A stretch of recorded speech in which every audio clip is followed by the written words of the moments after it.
Tonight, I'm so happy to welcome Tom Perrotta back to Politics and Prose for his 7th novel, Mrs. Fletcher.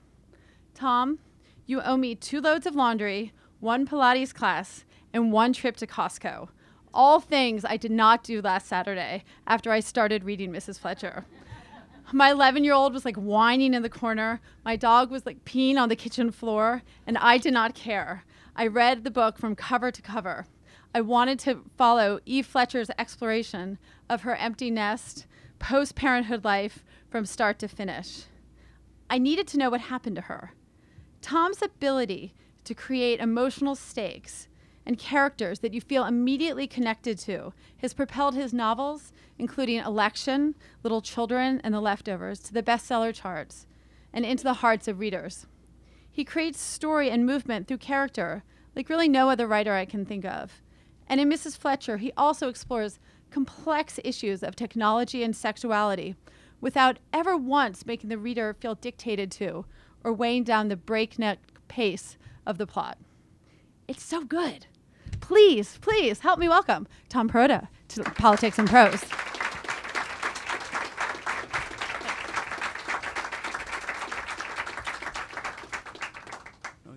Thanks, everybody, for coming out. Thanks for that lovely introduction. I don't know I can live up to it. But thanks so much. It's great to see you all on a summer night here. And I really love this store, and I'm happy to be back.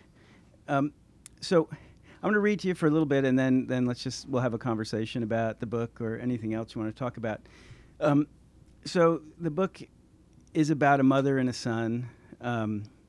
Eve is the mom, Brandon is the son.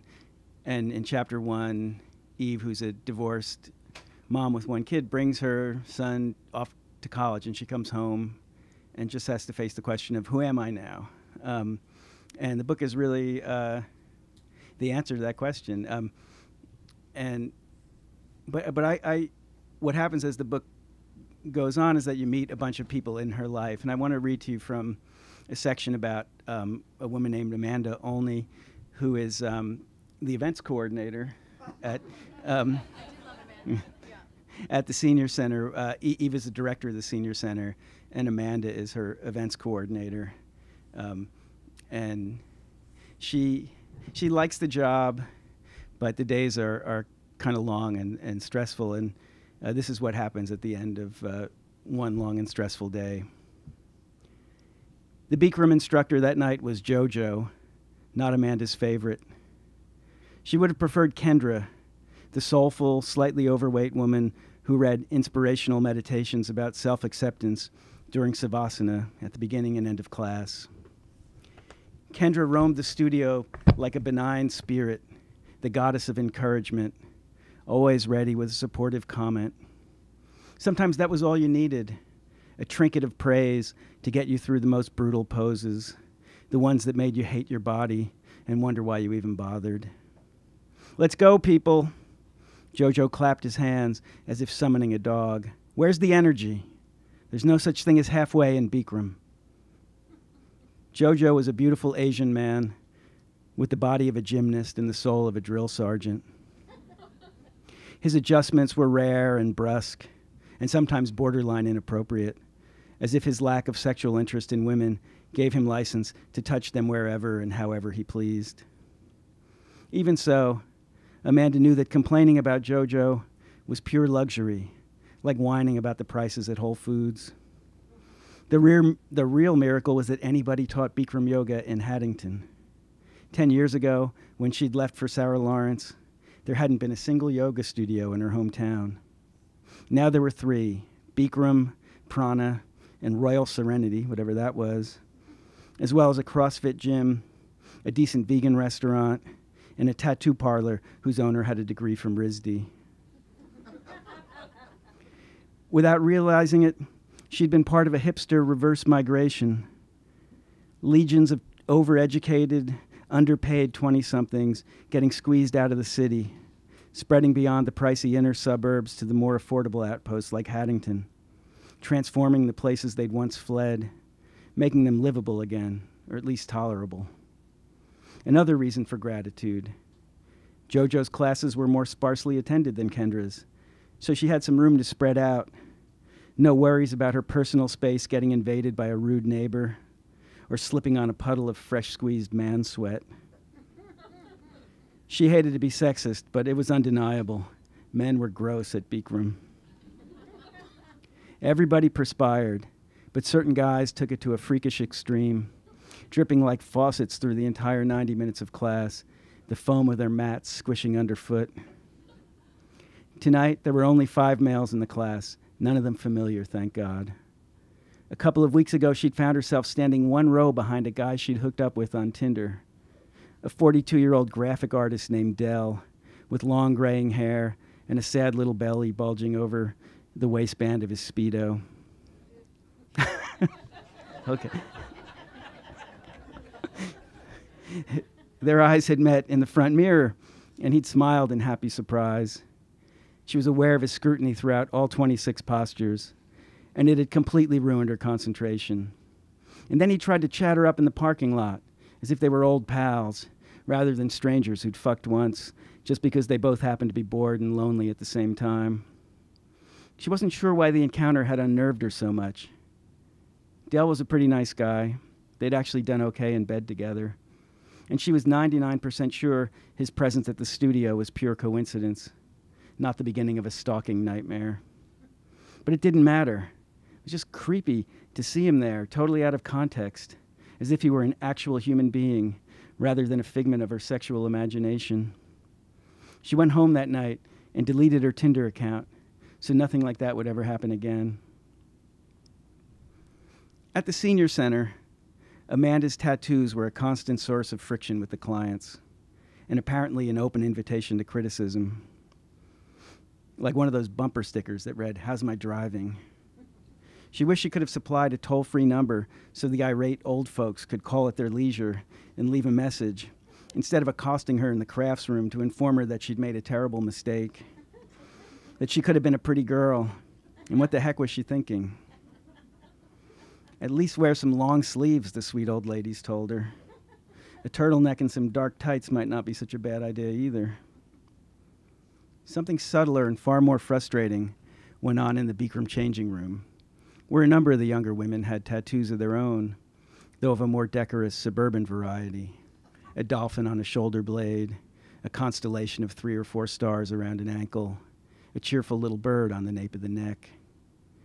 The first time Amanda undressed there, she felt a sudden chill of separation, her own more drastic aesthetic marking her as an instant outsider.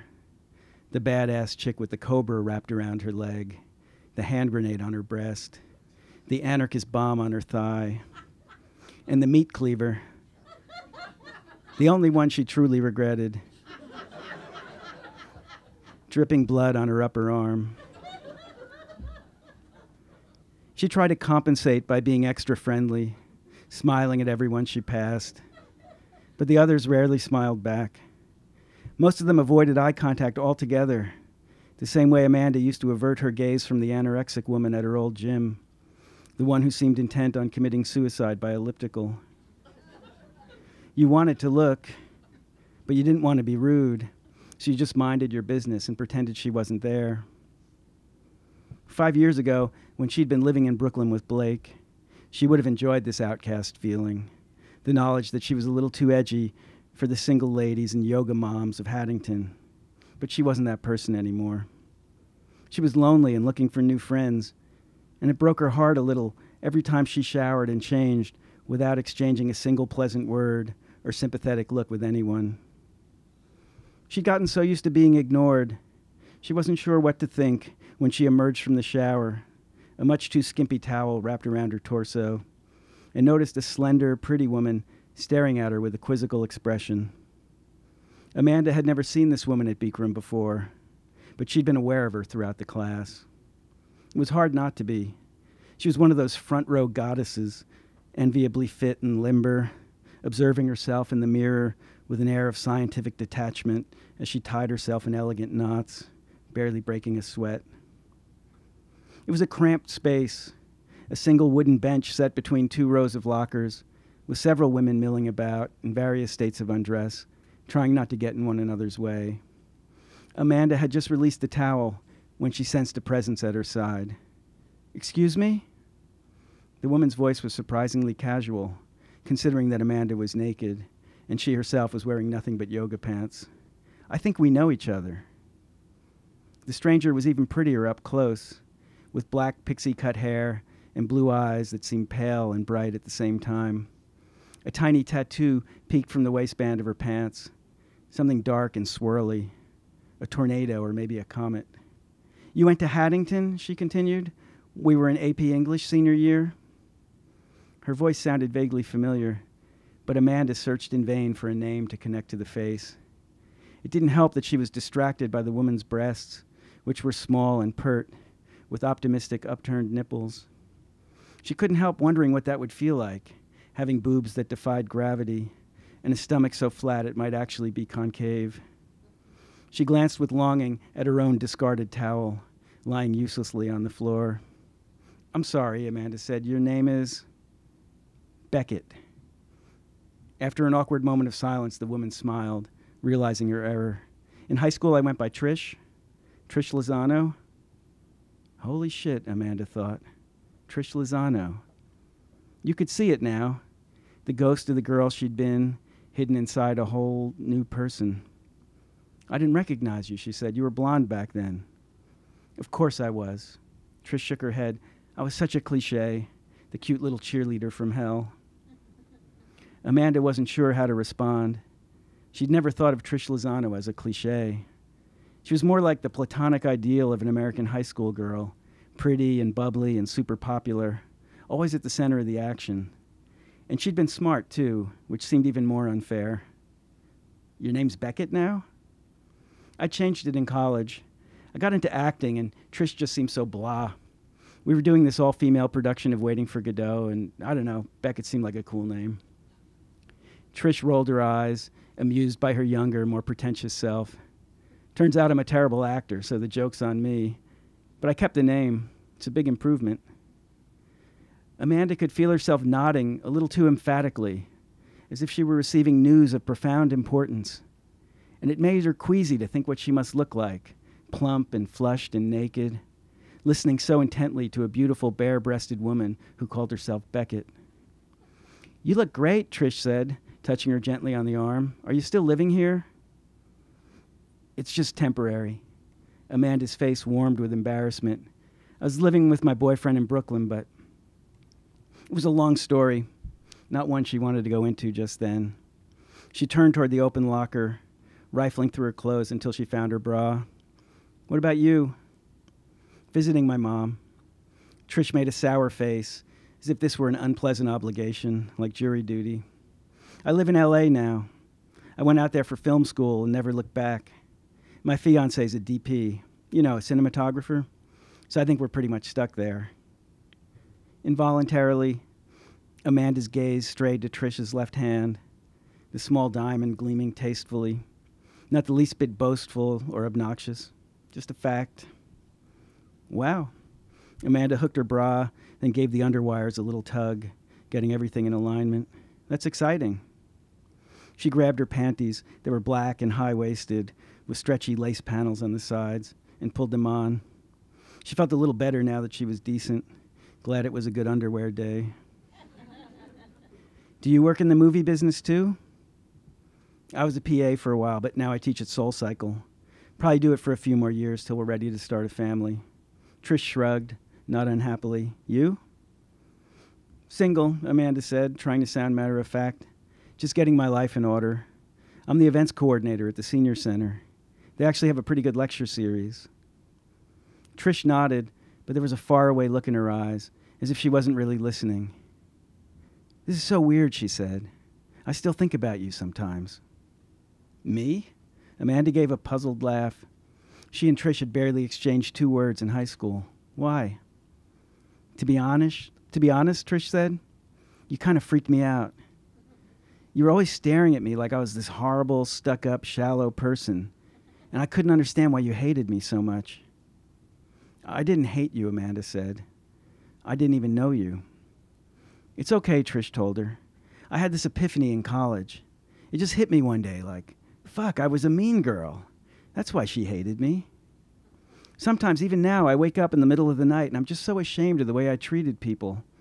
How fucking selfish I was, such a little princess.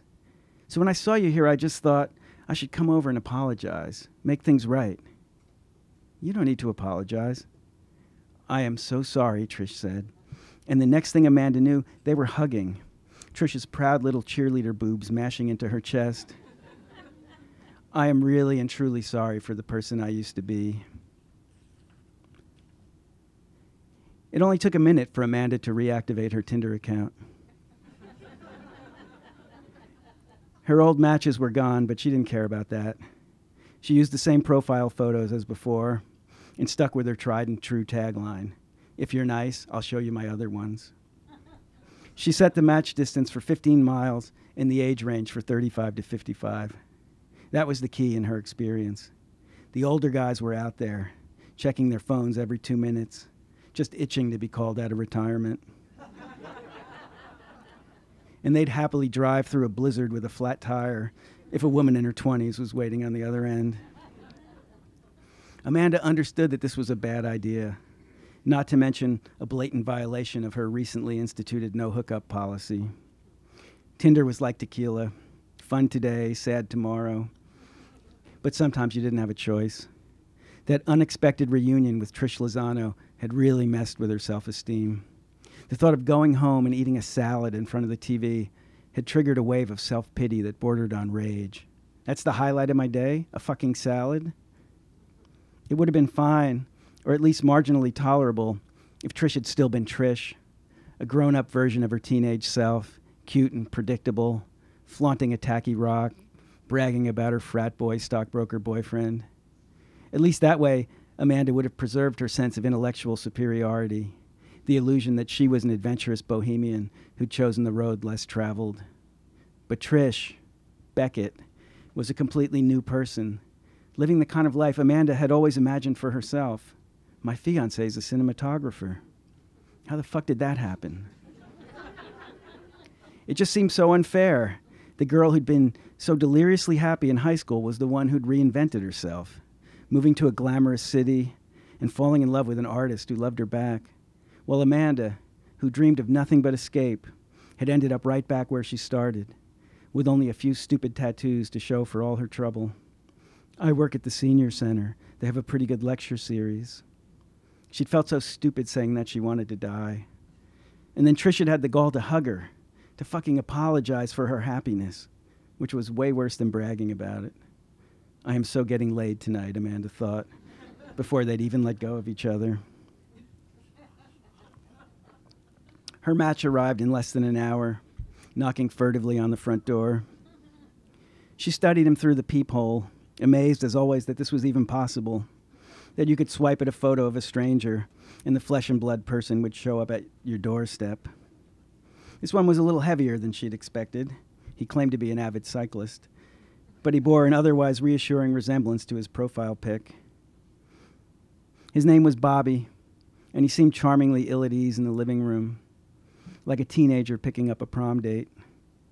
He wanted to know if it was all right to keep his shoes on, and asked permission before sitting down on the couch. He said no to her offer of a beer, then changed his mind a few seconds later, but only if it wasn't too much trouble. Middle-aged men were often like this, tentative and overly polite. The guys her own age had more of a swagger, as if they were stopping by to pick up a well-deserved award. How was the traffic, she asked. Piece of cake, he said. Well, thanks for making the trip. Thanks for hosting. He surveyed the decor with a skeptical expression, taking in the matching gray furniture, the gas fireplace, the vases and baskets full of dried flowers. This your place? I'm house sitting. My parents are on a cruise. They're coming home tomorrow. This was the lie she always told, because she didn't want any Tinder dudes ringing the doorbell at 2 a.m, drunk and looking for company. Besides, the real story was too complicated. Her mother's unexpected death from a heart attack at the age of 62, her own return from the city to make funeral arrangements and deal with the legal and financial crap. She was the only child of divorced parents, so it was all on her. And the fact that she just stayed because life in the city had gotten complicated. She'd broken up with her boyfriend and was living in a temporary sublet. And here was a whole house that suddenly belonged to her, though she couldn't bear to redecorate or even clean out her mother's closet. At some point, if the opportunity arose, she'd tell Bobby that her dad was a retired cop. Also not true. But certain precautions were advisable if you were going to invite strangers into your home and have sex with them. Sorry. I went on a cruise once, he said. Wasn't that great? You couldn't pay me enough, she told him. When he finished his beer, they went out on the back deck to smoke the joint she'd asked him to bring. She wasn't a big pothead, but weed worked faster than alcohol and had the added benefit of making everything seem a little more unreal and a lot funnier than it would have been otherwise, which was definitely helpful in a situation like this. Nice night, he said, nodding at the sky. Moon's almost full. Amanda didn't reply. She wanted to keep the small talk to a minimum. That had been her mistake with Dell. They'd talk for an hour before taking their clothes off, and it ended up feeling a little too much like a real date, which was probably what caused all the confusion when they ran into each other at yoga class. I'm divorced, he said, in case you were wondering. I wasn't. At least he could take a hint. They smoked the rest of the joint in a strangely comfortable silence, as if they'd known each other a long time and had exhausted every possible topic of conversation. For a moment, it coincided with the realization that she was very high. She imagined that they were a married couple, committed to spending every single remaining night of their lives together until one of them got sick and died. Me and Bobby, she thought. Bobby and me. It was a ridiculous idea, but just plausible enough to make her laugh. What's so funny? Nothing. She shook her head as if it wasn't worth explaining. It's stupid. You have a nice laugh, he told her. They went back inside, into her childhood bedroom. The walls were pale pink, with ghostly rectangles where posters used to hang, but it all looked the same color by candlelight. He sat on the edge of her narrow bed and watched her undress. She made a little striptease out of it, undoing the buttons on her dress one by one, very slowly. He was a good audience. Oh yeah, he said more than once. You are fucking gorgeous.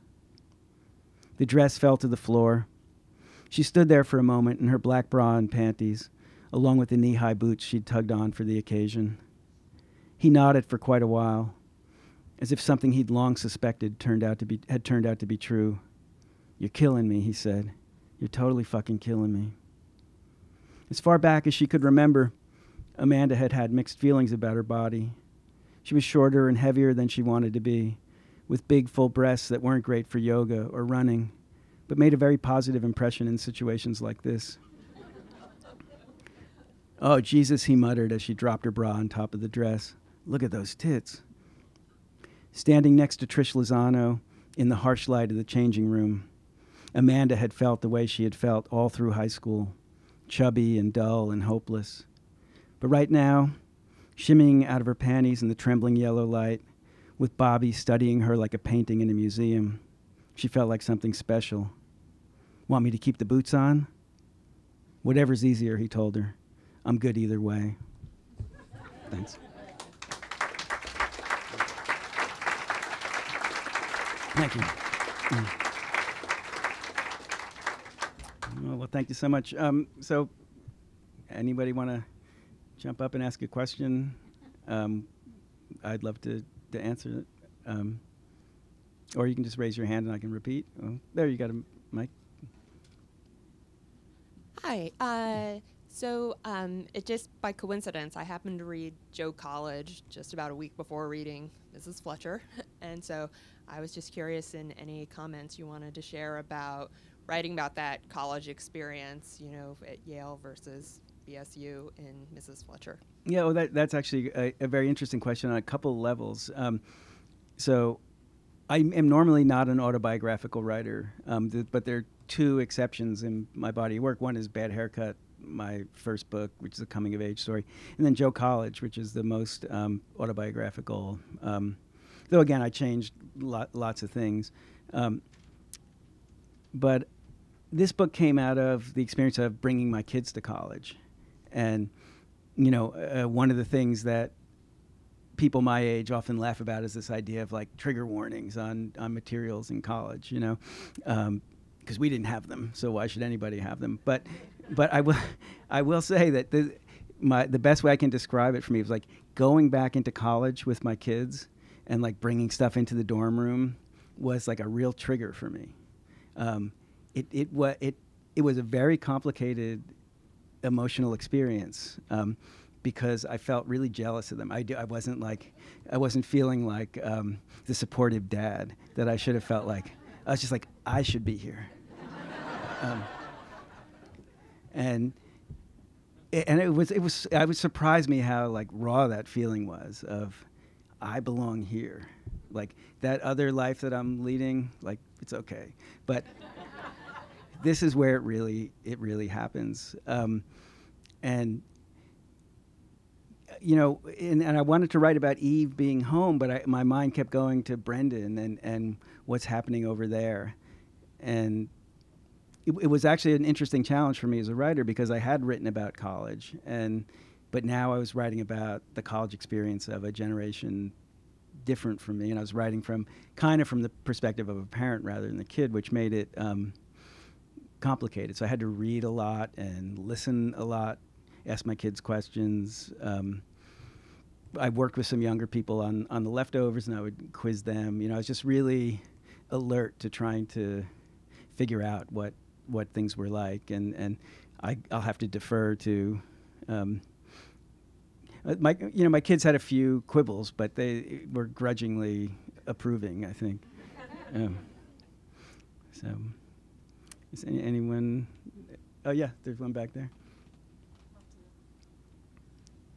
Hi, could you just describe a little bit how you feel about each of the, I guess it's 4 characters in the passage you just read? I mean, do you like them, not like them? Who do you like, and how do you feel about them? Okay, so that's a very interesting question. First, I will start by saying that is a term that makes writers nervous.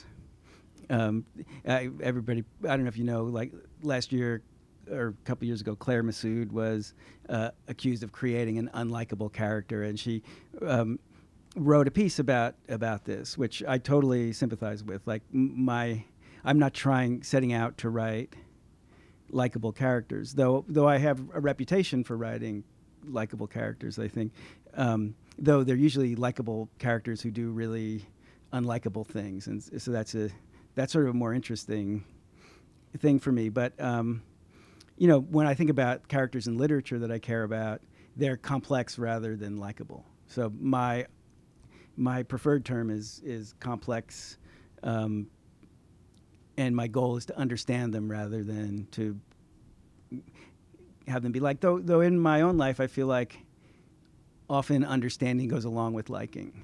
Care about is better term. Yeah. No, I didn't mean. I just thought it'd be a little literary sideline to talk about those terms. And in fact, one of the first reviews I got for Miss Fletcher, Mrs. Fletcher said, "These characters aren't that likable." Though a lot of later reviews have said the opposite. So like lots of people in this room, some people like you and some people don't. But so. In this one, this is an easy one for me because I liked everybody in here except maybe JoJo, though he's just there to be a pain in the ass.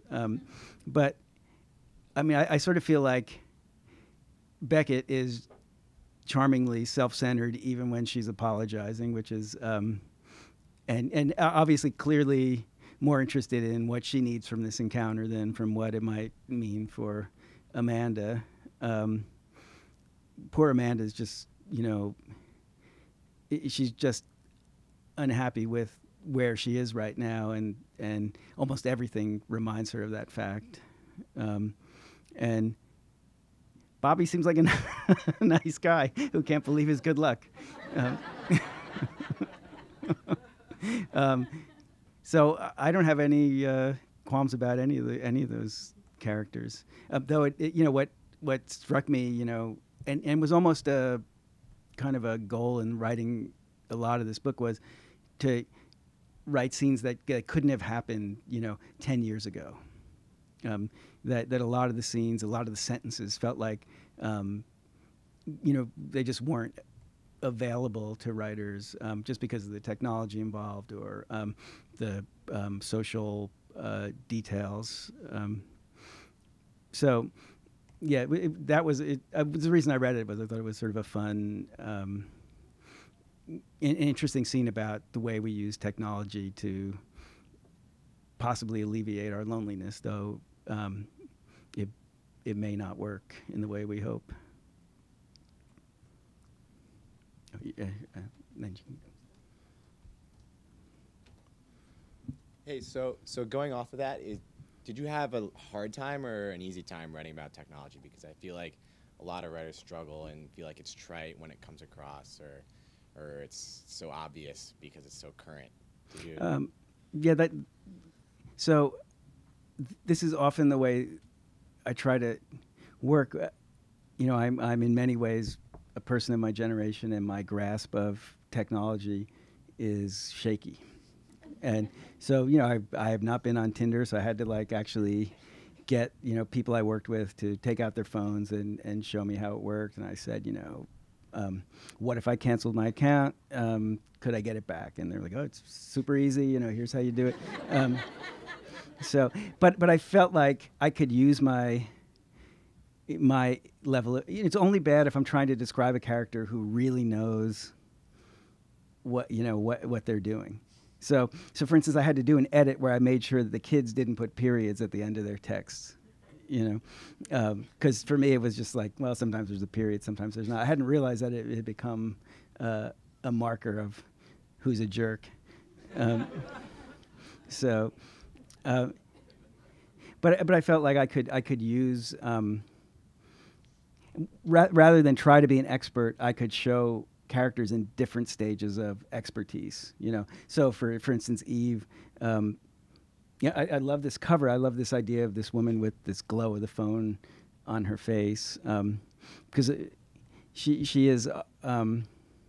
She's like a step or two behind, just because of her age and because of her marital status. Even in the sort of crucial inciting scene where she gets a text calling her a MILF, she's very offended. But then she wakes up the next day and goes, should I be offended? And she looks it up and she says, oh, you know what?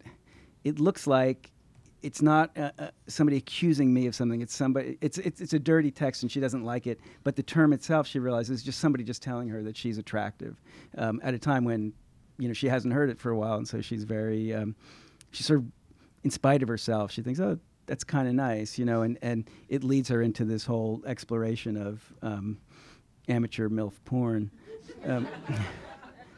But it is like she's sort of like a lot of people I know. She's like, I know what that means. I wasn't living under a rock. But then she's like, she doesn't really know what it means, and she looks it up, and she's like, oh, well, I'm going to take that as a compliment. So I think the comedy of people my age trying to grasp this culture that is a first language for people your age was fun to play around in. Yes. Oh.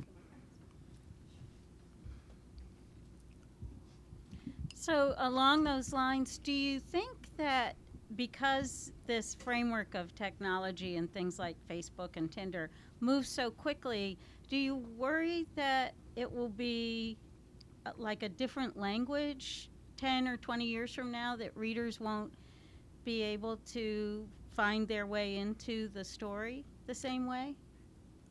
That's a hard no, because every cultural moment is instantly dated. So I can go back and look at little children and just think, well, if only they had texting, or maybe they did. I can't remember. But I look at certainly Joe College is, it would, the first thing you would look at if you were a kid now reading it is just going like, oh my God, they didn't have phones, or they were sometimes alone, and and so that becomes the climate in which the story takes place. And I think it's, we still can read Dickens, we can still read Dostoevsky, we can read stories where people had to communicate in long letters that never got there in time. And I think to me that's part of the fun of participating in a tradition like the novel, which now has a long history. And I think part of the explanation, one way to look at 20th century literature was, here's what happened when the novel was allowed to deal with sex. You read Henry James, and it's kind of amazing, but you also just feel like, wow, I don't know what these people are talking about. Because it seems like they want to have sex, but it's never going to happen. And you could see when writers got unleashed. You got books like Portnoy's Complaint, or Updike writing about Rabbit. It was just a party. It's just like suddenly the whole world was seen through this lens of sex. And I think I'm still writing in this phase of documenting the sexual revolution and the fallout, because that does seem, to me, when I look at the arc of my life, really the main story in terms of just how people live their daily lives. Obviously, other writers could tell a very different story and look at different narratives to explain who we are. I mean, there would, a writer with a more economic lens would see something else, and a writer looking at America through a racial lens would see something else. But for me, this is what I'm drawn to, and the sort of recent tradition that I'm operating in. I read your novel, and one thing, maybe you can tell me whether I'm nuts or not, but there seems to be a very cinematic component to your novel. I mean, there's a character named Margot, who's a sort of established character, and then there's Eve. And I was thinking about All About Eve, the movie that you're thinking about. They sort of that dynamic. You sort of do a little bit of a takeoff on that. She's an older woman who's sort of unlike Eve. Margot's kind of established and figured she's gone through changes and now is more established. But Eve is like in the movie All About Eve. She's going through different things, and even the title of your book, Mrs. Fletcher, sort of reminds me of Mrs. Robinson, the classic older women who's pursuing sex, and I think they're sort of. Was that intentional, or am I nuts, or? No, you're not nuts, but only some of it was intentional, and I can explain it. Just last night I was in Nashville, and I met with a friend of mine who's an English professor who I hadn't seen in years, and his question was, "Oh, were you referring to Mrs. Dalloway?"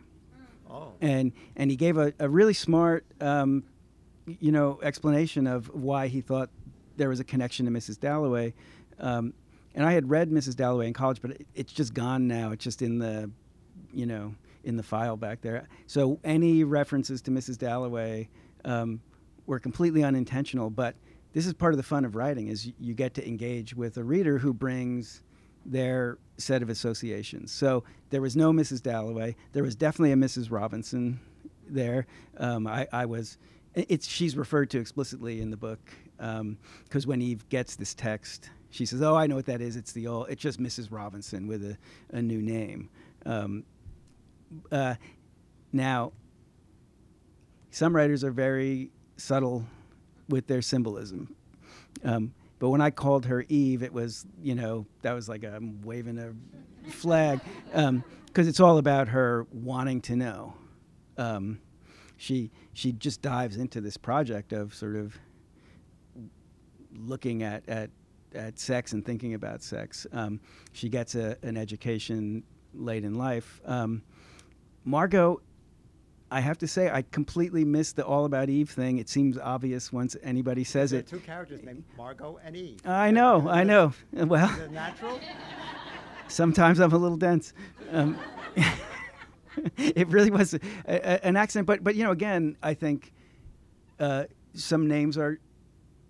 you're writing a book and you're trying to think about it in as many ways as you can, but the fact that those names might be twinned in my mind in some way because of that movie, but I wasn't I am totally willing to accept that possibility. I was thinking about it because there's sort of in the movie and in your book, she's kind of like an authority figure, and this is sort of Eve is kind of the naive explorer. Both. It's not just the names; it's also the right. Well, so the next time somebody asks, I'm just going to say yes. Okay. All right. I totally was doing that. Now, here's the other thing was I wanted to call the book The MILF. Because to me it was really about what happened when she took this label that was applied to her and said, let me try it on. And when she does, the world looks different. It looks like a much more erotically promising place. And all sorts of possibilities reveal themselves to her that she wouldn't have noticed before. But my publisher said, please, please do not call this book The MILF. Because if you Google it, you're going to find yourself having the same experience as Eve, which is it will lead you to just an endless ocean of pornography.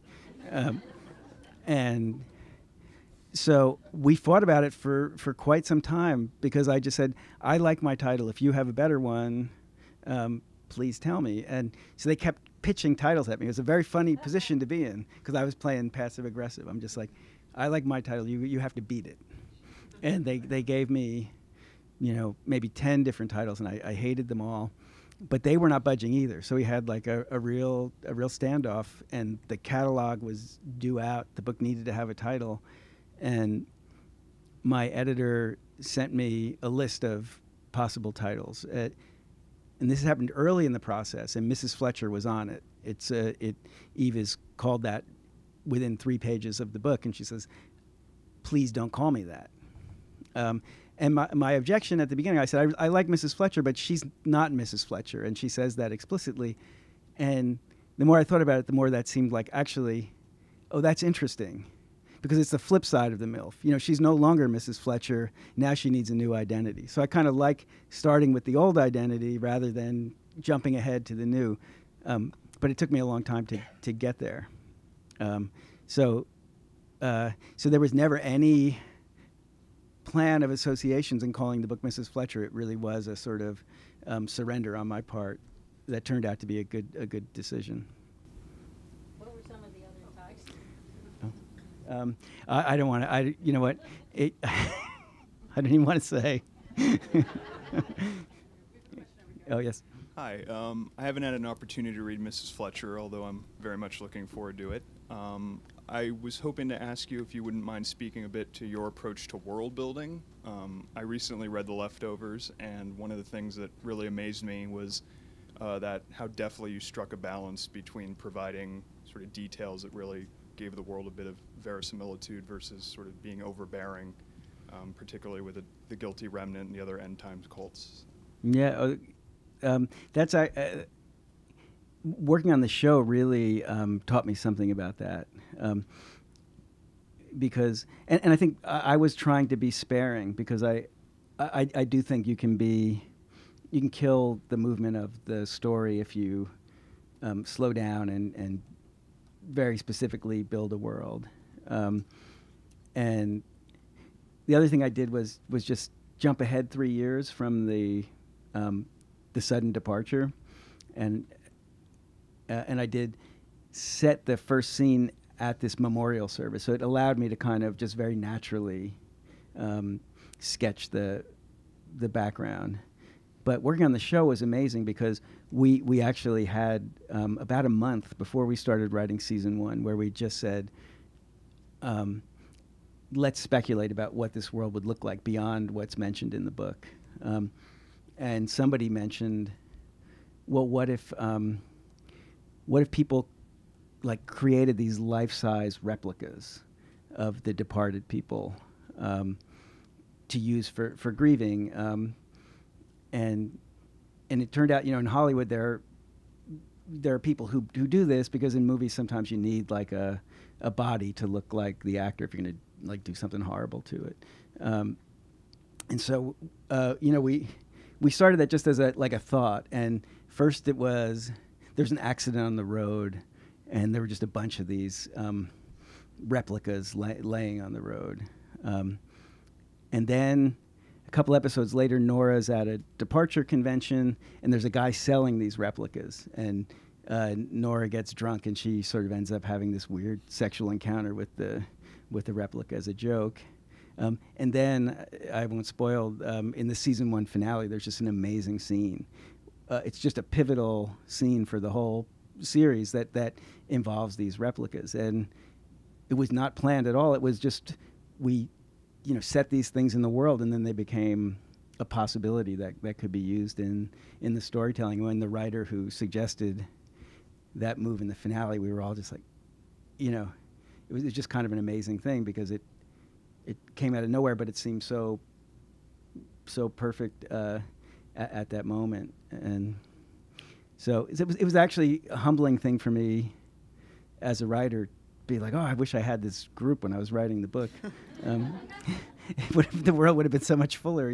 I was restricted to what I could imagine, but if I have a principle at all, it's sort of imagine as I go, which is keep the story moving, fill in the details when you can, because I think if you fill them in more casually, they seem more real, and sometimes they seem very constructed if you stop the story and focus over here. It's like those scenes in the 19th century novels where they describe the boarding house room by room and rug by rug.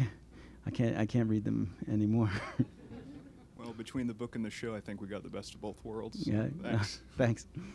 So my first question is, throughout all of your novels, infidelity and kind of divorce and stuff like that plays a large role. And I guess you might have answered that. Is the reason that that's so prevalent, is that due to kind of your interest in the sexual revolution? And then a really quick other question. I've had this question for a decade, but what was the reasoning kind of behind changing the ending of Little Children for the movie compared to the book? Okay, so I'll start with that second question because it's simpler. When we wrote Little Children and made it with the studio New Line, and they were great to work with. They really let us do what we wanted to do, except they just said, we have one note. We don't want the ending of the book. They felt like it was too quiet. It wasn't dramatic enough. It's just people standing around talking. And so it's funny because, often in movies the ending gets changed. And it gets changed to make it more optimistic. But in both Election and Little Children, they got changed to be darker than the book ending. And it was a case of down to the wire. We're ready to turn the script in. We just couldn't come up with a new ending. And Todd Field called me one day and said, hey, I know what happens. And he proposed to me the horrific thing that ends the movie. And I thought he was joking. And I sort of, started chatting about something else, and I think he was confused. And then he called me the next day and said, what about that idea that I mentioned? And I realized then that he was serious. And I don't want to spoil it in case you haven't seen it. But I realized that I had thought about a similar scene, and I realized that it was what happens is actually built into the material. Several people make that suggestion during the book and the film about what should happen to Ronnie, and Ronnie sort of takes it upon himself to do it. I find it very hard to watch, but I understand why it's there, and it doesn't feel like a betrayal of the material. It just feels like a really hard way to end. That's that one. As for Adultery and Infidelity, first of all, it is, I think there's a history of the novel that you could write that is essentially, you have, Moby Dick doesn't fit, but almost everything else does, I think, including, my favorites. I mean, The Scarlet Letter, Madame Bovary, Gatsby. It's just. Now, why is that? for me, it's because, the old story is they married and they lived happily ever after. And there is some sense that marriage is the end of a person's story. And so I think, especially if you're writing about middle-aged characters, like, so when I wrote The Wishbones, that was about an engagement. It was about deep ambivalence, because choosing a partner is choosing a life, in a sense. And, I feel like if you're writing, for me, the way that I imagine a story, there's got to be some element of desire and movement. And so a happily married character is hard to write about. I'm not interested in happily ever after. I'm not saying it can't happen, but it is hard to know. There are all sorts of stories you can tell about happily married people. They're just not the kind of stories that I tell. And name me a good novel about a happily married person. Yes, I'm sure there are some, but all right, is that helpful at all? Yeah, it is. Thank you. Okay, thanks. So the book is excellent. Really, really good job. I found myself thinking a lot about Little Children and comparing it because it seems like they're both about sort of pivotal moments in the life of a parent. But Little Children is so much darker, I believe. I read it a long time ago. Maybe it was just a dark time for you, but it's much darker and heavier. And it just made me wonder if part of that was sort of reflecting on what it's like to have toddlers versus what it's like to have an 18-year-old. Oh, that's... was that at all? No, it was a question. Yeah, first of all, I guess, I was writing this book while I was working on The Leftovers, and The Leftovers ended up taking up about 8 years of my life, and it is even the book, which is much lighter than at least season 1 of the show, was a very heavy thing to write because it's essentially about everybody's grieving. And I felt like part of my own private agenda in writing this book was reconnecting with myself as a comic writer.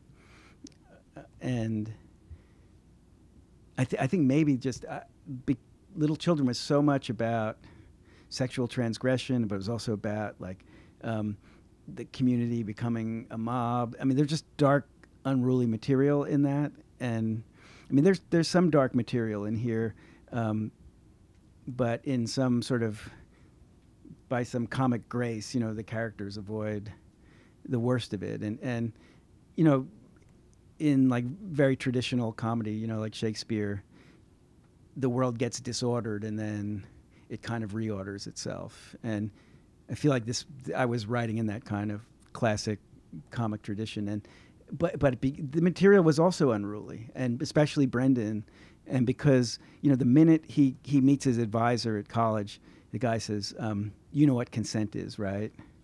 And he explains it and very quickly, and Brendan says, "Yeah, I'm not an idiot." And the minute that happens, I think the reader's just going like, "Oh God, this guy, maybe he is an idiot," and